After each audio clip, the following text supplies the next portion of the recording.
গণ অভ্যুত্থানের পরে তার যে বার্তা আমরা লড়াই সংগ্রামের মধ্য দিয়ে দিয়েছি সেটা হলো ব্যক্তির অধিকার এবং ব্যক্তির মর্যাদা এবং তার মত প্রকাশের স্বাধীনতা।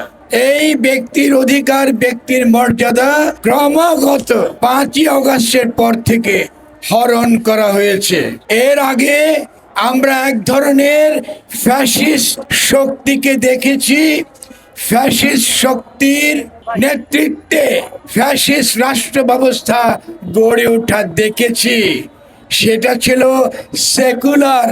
তারা তাদেরকে সেকুলার বলে দাবি করত, জাতিবাদী বলে দাবি করত।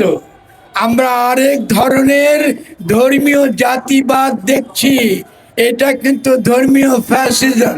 এই ধর্মীয় ফ্যাসিজম প্রথম দিন থেকে 5ই আগস্টের পর থেকে মাজার ভাঙার মধ্য দিয়ে তাদের যাত্রা শুরু করেছে। আমরা বারবার এর প্রতিবাদ জানিয়েছি, সরকারকে জানিয়েছি, আমাদেরকে কতল করবারও হুমকি দেওয়া হয়েছে।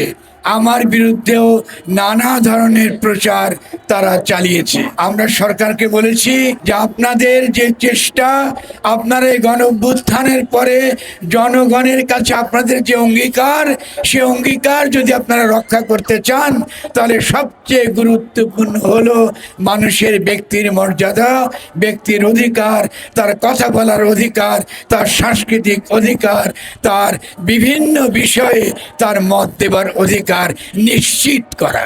কিন্তু এতদিন যাবার পরও যে ঘটনা আবুল সরকারকে নিয়ে হয়েছে, এটা আমাদের কাছে আর গ্রহণযোগ্য নয়।